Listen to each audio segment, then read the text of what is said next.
Hi everyone, and welcome to my What I Read This Autumn series. If you're new, every season I go through every single book that I read over the last 3 months and talk a little bit about what I thought to give you guys some recommendations and maybe start a little chat about some books in the comments below. I am not a dedicated book channel, I just do these videos every couple of months, so even if books isn't really your cup of tea, make sure you check out my channel if you're new to kind of see the other stuff that I do. But guys, it has been a season. I'm so excited to go through all the autumn ones. I think the very first one of these I did was what I read this winter at the start of this year. So the next one I do, it will have been a year since I started doing my What I Read series, which is kind of crazy when you think about it. Looking at my books, I definitely read a lot less than I normally do. I think I've got, well, let's do our count. 1, 2, 3, 4, 5, 6, 7, 8, 9, 10, 11, 12, 13, 14, and then there's a couple that I don't have a copy of, so I'd say maybe about 17, 18 books, which I feel like is a lot less than I've done in other videos, but maybe it's not. I don't remember what I've done, but I don't really know why that is. I feel like I was reading quite a lot. Some of these books are quite a lot bigger than other books I've read, so maybe they just took a little bit more time.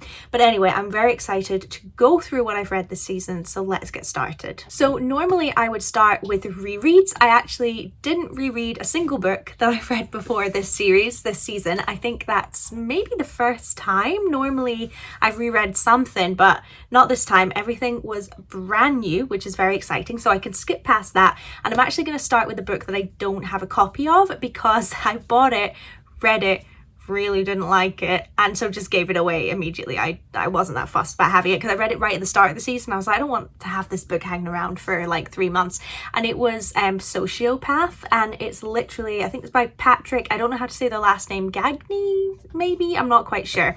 But it's basically a real story, like a biography by this woman who is a diagnosed sociopath, and kind of talking about that. And it's been quite widely publicized, and I'm really into psychology and things like that, so I thought this was perfect. And it was really interesting to read from a first-hand perspective, someone who has sociopathy and what that involves and how that looks like. And obviously it's not the sort of dramatized version that you see of sociopaths in films and things like that, sometimes to some extent, but not really.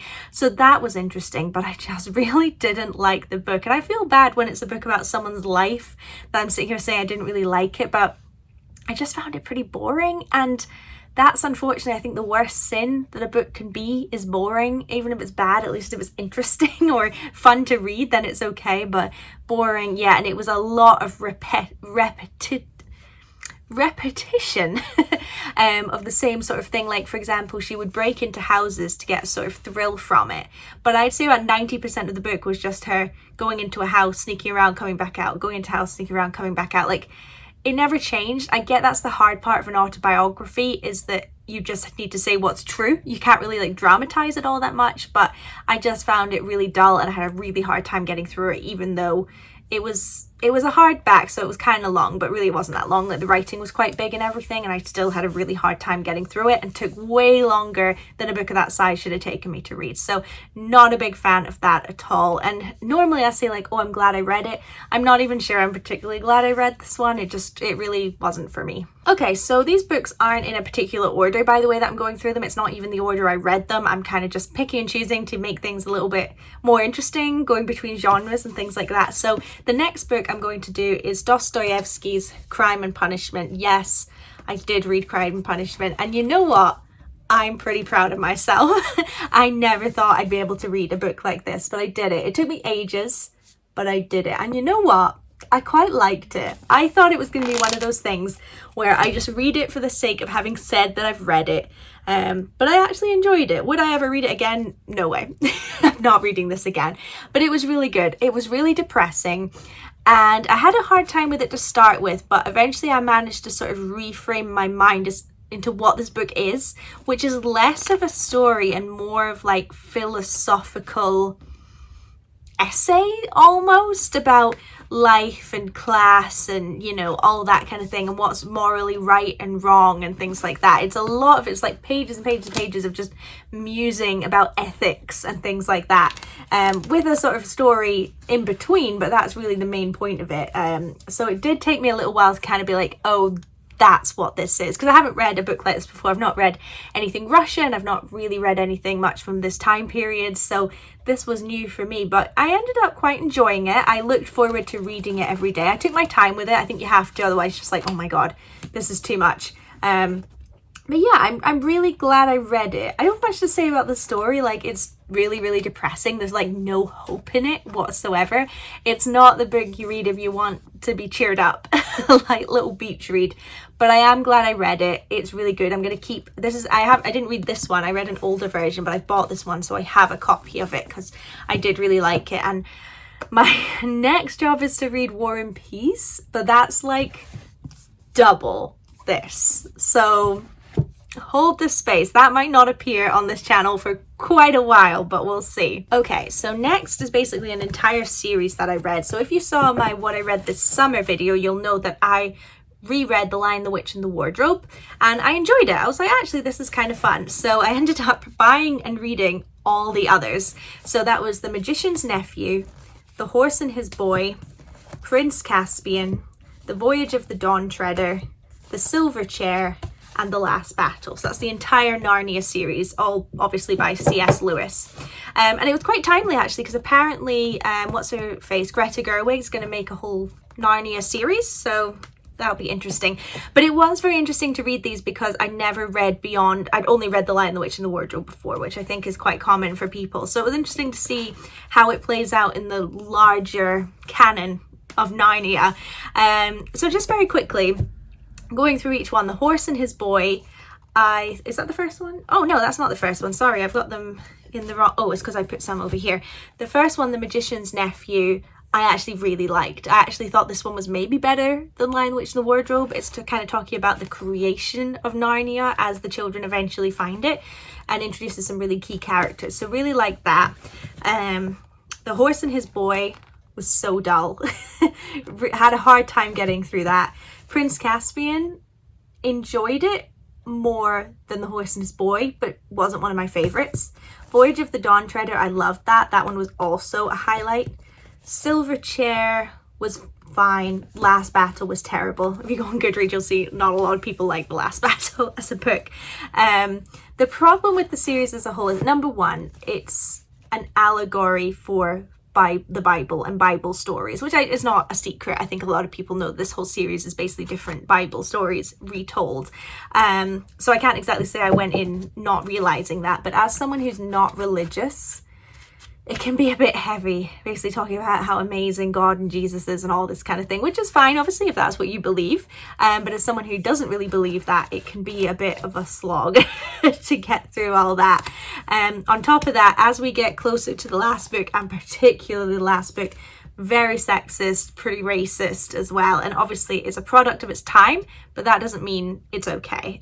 So particularly The Last Battle was hard to read. The first one's not so much, they were okay, but as time went on they got worse, so they're a little hard to read. I'm glad I've read the series, I think it's an important read, but it was a bit uncomfortable. We'll leave it at that. Okay, so the next book I read was a library read, so I don't have a physical copy, but it was The Mysterious Affair at Styles, I can't speak today, by Agatha Christie. And to be honest, I barely remember what the book was about, which makes me think it wasn't that good. I've got one, An Appointment with Death. That was the one set in like Petra. That was okay. So what was this one? The Mysterious Affair at Styles. Yes, I remember now. It's the first Poirot book, and it was so boring.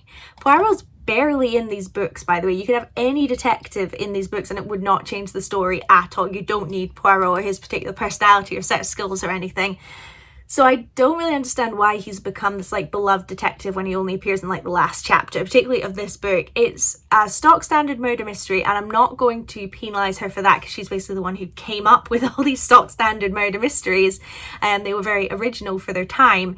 But regardless, it was just really dull and predictable, and I didn't even really care by the end. So I think I will read more Poirot, because that was the first one, so you always have to think things improve from there, and I liked An Appointment with Death, so I'm going to read a few more and just sort of see if it picks up a little bit. And it might just be that the first one she was just kind of finding her feet with it, but I didn't love this one. Okay, so another thing I've started to do is read the Alison Weir Six Tudor Queens series. I think I've mentioned before that I'm really keen to read as much of these because I used to be a Philippa Gregory girl, but I want to try and read a little bit more Alison Weir, and I really enjoyed it. I'll tell you right now, this is the Jane Seymour book, The Haunted Queen. So it's about the 6 wives of Henry VIII. Each one gets their own book, if you didn't know. So I started with Jane Seymour. I didn't want to read in order because there's too much overlap between each one. So if I kind of go from here, there, it's less overlap and it's a bit more interesting. But I loved this. I started with Jane Seymour because I thought it'd be the least interesting because she's kind of known as being the least interesting one. But I was riveted. I absolutely loved it. I was fascinated with her life before sort of coming to court, and then her life as queen, and it was just fascinating, her being like haunted by the ghost of Anne Boleyn because she believes she's the cause of her death. It was just really, really good, and I think these books are great at kind of making Henry VIII not like the main focus. I mean, obviously he's a big part of it, but it's about them and their thoughts and their lives, which if you've seen the musical Six, you'll know that that's kind of a bit of a renaissance essentially of focusing more on the women and them having their own achievements and not just being the wife of somebody. And I think these books do a good job with that. And speaking of, I also read Catherine Howard, The Tainted Queen, which again was really interesting. It's actually, hold on, is it bigger? They're about the same size. It doesn't look it from your perspective, but they are about the same size. And funnily enough, I didn't like this one as much. I still loved it. If this was the only one I'd read, I'd be saying like, oh my god, it was so amazing, which it was. But I actually prefer Jane Seymour, which is interesting because Catherine Howe is a very interesting person that had a lot going on in her life. But I think just as a character, I just like Jane a little bit more than I like Catherine. She kind of made some silly decisions. You think, why on earth are you doing this? It makes no sense. But I guess that's history. But again, a good one. If you're looking for more drama, this is a better one to read than Jane Seymour. But as a character, I like Jane Seymour a lot more. But I really enjoyed these. And I'll tell you now, I'm already reading the Catherine of Aragon one. So I'm sure that'll be in my winter what I read series. I'm hoping to read all 6. I've got all 6.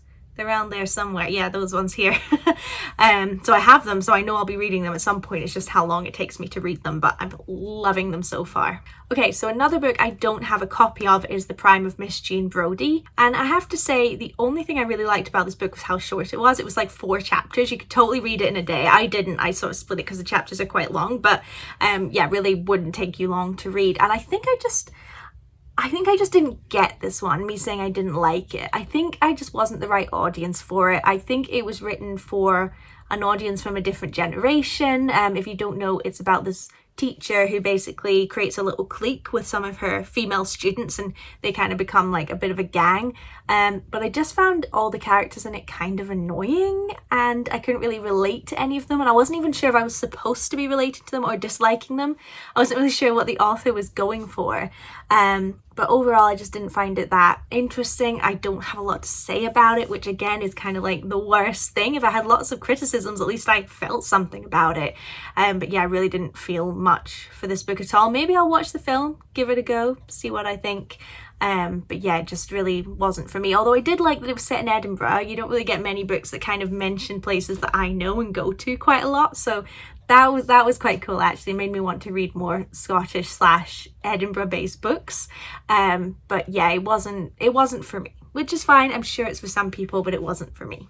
Okay, the next book that I read is Pride and Prejudice by Jane Austen. You guys know I've been reading my Wordsworth Collector's Edition classic books. So far I have read Little Women, Emma, Jane Eyre and Wuthering Heights. So it was kind of time to put the OG Pride and Prejudice on the bookshelf, and I was really excited to read this one.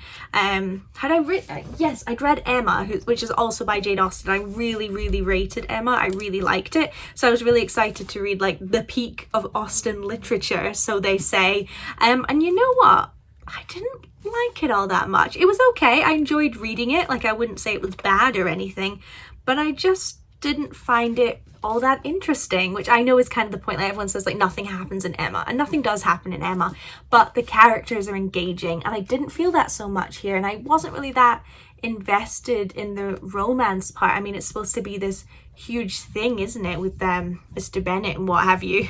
It's been a while since I read it. I read this at the start of the season. But yeah, I didn't really care too much. I didn't really feel the connection between them or the chemistry or anything like that. So I enjoyed reading it, but at a very surface level, where some people are obviously like really, really into it. But I would definitely say I prefer Emma to this one. I mean, I'll read more Jane Austen, I'm sure, but Emma was better than Pride and Prejudice. Sorry about it. I know someone's gonna absolutely hate me for that, but it was just okay. The next book I read is very seasonally appropriate, and it is Horror Unmasked by Brad Wiseman, A History of Terror from Nosferatu to Nope. This is a non-fiction book, so it's literally talking through the history of horror. And I have to say, this might be my favorite book I read this whole season. It's amazing. I mean, it's kind of more like a coffee table book, but I read it front to back, cover to cover, every single word, and it's amazing. So it's got these interesting things like world maps of horror, key films that came out from different countries, and that is one thing I really liked about this book, is that I mean, it is America centric, but it does make sure to include lots of other countries. So like in each chapter, it starts with silent film, horror in silent film, and then goes on to like certain key directors of that period, and then moving on into color, and then moving on into like certain eras. There was a focus on like home invasion or aliens and things like that, and what that meant about society at the time, which is really cool. Like we've got some Psycho here, I think that's Psycho, yeah. And then it moves all the way on, talks about folk horror, which I'm a big fan of, and then talks about modern horror. I think it goes up to about 2022, like it's got Midsommar in there and things like that. And I just loved it, and it's got loads of like 5 best films by this horror director and this horror director and stuff like that. So I just had such a great time reading it. I'm really into horror. I'm really into the behind the scenes of horror, the psychological aspect of horror films, and there was a lot of films in here that I had not seen or had not even heard of. So I think once things aren't as busy for me, what I'm going to do is I'm going to go through basically every page and write down all the film. In fact, I think it does it at the back for you. It lists all the films that are mentioned in this book, and I'm going to watch them all because they're all recommended in some way or another. Anything that's mentioned in this book for one reason, maybe it influenced the genre, maybe it's just really good, I don't know, but that is going to be my task because I trust this book. It was amazing. Definitely recommend it if you're into film or into horror. Okay, I'm kind of swapping between books I have and books I don't have here, but the next one I don't have, and it was The Sunset Years of Agnes Sharp. I picked this up in the library just because I kind of just needed a book to read. You know, I have beef with my library because I don't think they have very good books, so any book I now give away I give to the library to try and like update their catalogue a little bit. But this one had like an interesting front cover, so I was like, you know what, why not? So it's a murder mystery about a bunch of elderly people who live in this house together, and basically elderly people in the town start disappearing and getting murdered and things like that. So they basically take it upon themselves to solve the mystery, and it's really, really good. I've heard it's a bit like Thursday Murder Club, but I've not read that, so I couldn't talk too much about the parallels there, but I really enjoyed it. It was really funny. It was suspenseful. I couldn't really see where it was going, so I was shocked by the twists and turns, and overall I was just kind of surprised at this random book I picked up, and I really, really enjoyed it. And on Goodreads it says it's book number 1 in this series, so I'm sure there's going to be more, so I'm definitely going to be looking out for them because I really, really enjoyed this, and it was really interesting to kind of see a crime book, like murder mystery book, kind of written from a different perspective than you would normally get with these kind of elderly people, and kind of having to deal with the prejudices of society while trying to like solve this crime and like deal with the police and all that sort of thing. And I thought it was just really written in a really interesting way. So this is definitely an underrated one. I'm not seeing a lot of people talking about it, but I definitely recommend picking it up if that sounds like something that would interest you and you want something fairly light-hearted to read. Okay, the next book I have is Loath to Love You by Ali Hazelwood. You guys know I love this author. She writes romance books in a science setting, so they're all STEM based. She's written 4 so far, not including this one that I've read, and I've loved them all. In fact, I think 2 of them were on my what I read this summer list, so definitely recommend looking at that.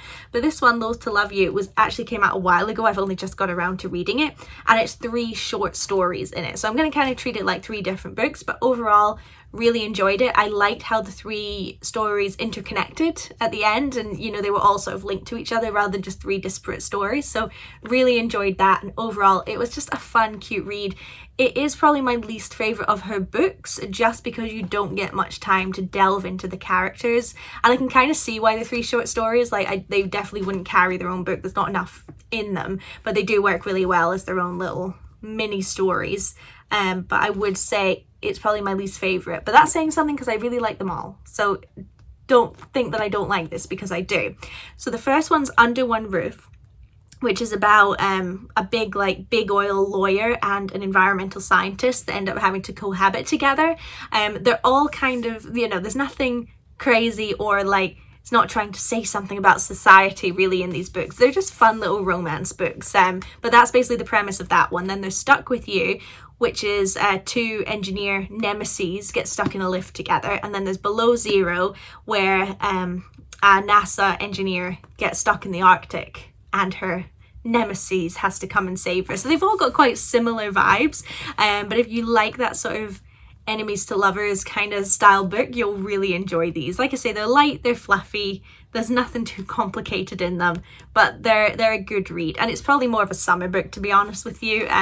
Like beach read, I hate that phrase, but that's probably what this is. So I think I read it at the wrong time, but regardless, it was a good book. So maybe in the summer, that's something you could totally pick up. Okay, the next book I don't have is Every Man for Himself. This was actually a recommendation from a family member, and it is a fictionalized story of someone who was on the Titanic, but it includes real life characters who were actually on the Titanic.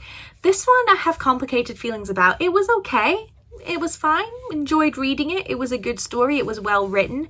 I think it's by Beryl Bainbridge, but you'll see it on the screen when I put the book cover on there. But again, it was just a little bit dull, which is crazy for a story about such a crazy disaster, something so terrible. But the terrible stuff only really happens in the last 2 chapters. Up until then, it's just middle and upper class people being kind of snobby. I think what they're trying to do is set up the characters so that when they die in the last couple of chapters, it's more meaningful, which I understand. But there's definitely a timing issue there with, by the point you get to the last 2 chapters where the sinking actually happens, you're kind of just done. I've just read so much class drama and someone being annoyed that they wore this kind of dress and not this kind of dress and things like that, and you think this could actually be set anywhere. It does not need to be set on the Titanic, and it really wouldn't change that much about the book. So not my favorite, but again, I'm glad I read it because it's quite a famous book and people seem to really, really enjoy it. So I'm glad I gave it a go. And who knows, maybe I'll read another of her books at some point, but I didn't love this one. Okay, the next book I read is totally seasonally appropriate, and it's The Pumpkin Spice Cafe by Laurie Gilmore.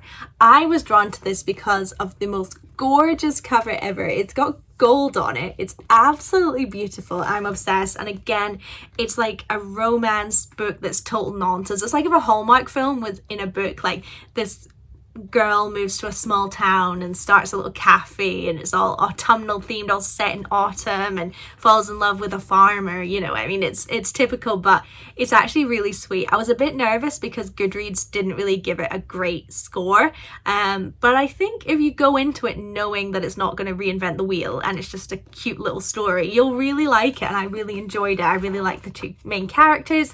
I liked all the side characters. I thought they were believable, thought it made sense. There's no real drama or anything like that in here. The only thing is, spoiler alert, the farmer has an ex-girlfriend who rejected his proposal and moved away because she didn't want to be stuck in a small town, and that's brought up quite a lot as an issue with him that he needs to overcome, the sort of issue of committing because people will just fail him, that kind of thing. And it's mentioned a lot, and I really think it would have been fun if she'd come back and been like, oh, I made a mistake, but he was already with the main character and there could be some kind of resolution there. I thought that would have been quite fun, and I thought it was a bit of a missed opportunity considering how much they were leading into it. I wonder if it was an original plot point that they got rid of, maybe, because it really seemed like it was leading that way and then it just disappears into nothing. But I really enjoyed it. There is actually another one that came out this year. I'm running a bit behind. It's not Pumpkin Spice Cafe, but it's called freaking Pumpkin Patch or something like that. Then there's also The Christmas Tree Farm, which is set around Christmas, and there's one, it's called the Strawberry Field Cafe, something like that. Pancake House, something like that. So they're getting to be one for every season, so I'm definitely going to have to read more of these. And they're all set in the same town, although I think they use different characters. So this is definitely going to be a new series that I'm going to enjoy. Okay, the last book I'm going to talk about that I don't have is The Examiner by Janice Hallett. It's the next one in her series, I guess, but they're all completely different stories, completely unconnected, but they all use the same kind of method, which is like, it's not a written story, it's emails, it's voicemails, it's mixed media essentially. So this one's called The Examiner, and it's focused on a PhD or like a master's arts program, and there's like kind of a mystery in it. There's always some kind of like murder mystery or something like that. You guys know Janice Hallett, I think, is my favorite author at the moment. I've loved every single book she's read. This was the new one that came out this year, and this one was no exception. I was obsessed with it. I'm definitely going to have to reread it. The reason I don't have it with me is because Jolene destroyed the front cover, so I'm going to have to buy a new one. Plus I got hardback and all the rest are paperback, so you know I'm going to have to get a paperback to fit in with the rest of them. But I loved it. I'm not going to talk too much about it because I don't want to spoil it too much, because I think you kind of have to go in knowing nothing. But I would say this is maybe my favorite she's done since The Appeal, which was the first one, which has been made into a TV show, I believe. The Appeal and The Christmas Appeal, which is the spin-off, they're my favorite. Then I'd say it's The Examiner, and then after that she's done Twyford Code and Alperton Angels, which I liked both. But this one really brought me back to The Appeal. Like, this is amazing. You are never going to guess this mystery. Like, it's all over the place. That's why I need to read it again to like pick up on the context clues throughout it. And you can read it in a day. Honestly, it's a big book. You can totally read it in a day. You do not want to put it down. So apart from Horror Unmasked, I think that was my favorite book that I read this season. Okay, I'm adding this last book in. It's a bit cheeky. I've still got about 5 chapters left to go, but I really wanted to include it in my autumn what I read because it's so seasonally appropriate. So anything I'm saying about it, bear in mind that the ending might make it totally different, but it's Diavola, I'm not quite sure, and it's by Jennifer Thorne, and I was attracted to it because of this cover. I mean, how creepy is that? So essentially it's a horror book, and it's about this family, all adults, apart from 2 little nieces, and they all go to an Italian villa, and obviously it's lovely and hot and they've got a swimming pool, but the house has dark secrets. So it's a bit of like a traditional haunted house tale, but it's really well done, and I think there's a lot of new things in it to kind of make it different from just your typical like, oh, the doors are creaking, oh, there's a ghost shadow walking by. Like, it's quite innovative, and it's done in a really good way. And I like that kind of halfway through there's a setting change, which you really don't expect. And like I say, I've still got a couple of chapters left to go, but if it keeps going like it does at the moment, this is going to be another favorite. And this is maybe the first just full out horror book I've read that's not The Shining. I've read The Shining, but I think that apart from that, this might be it, and I'm loving it. So I'm definitely getting into a horror phase of books, which is, winter's not a good time, it needs to be autumn, but I think in my winter what I read, there's going to be quite a few more just straight up horror books, because I love horror. Obviously, watch a lot of horror films, not so much books, so this is really thrown it in for me, but I really recommend it. Again, got quite mixed reviews on Goodreads, but I think it's amazing, so definitely recommend checking it out, if only to have this beautiful book in your collection. I just think it's so cool.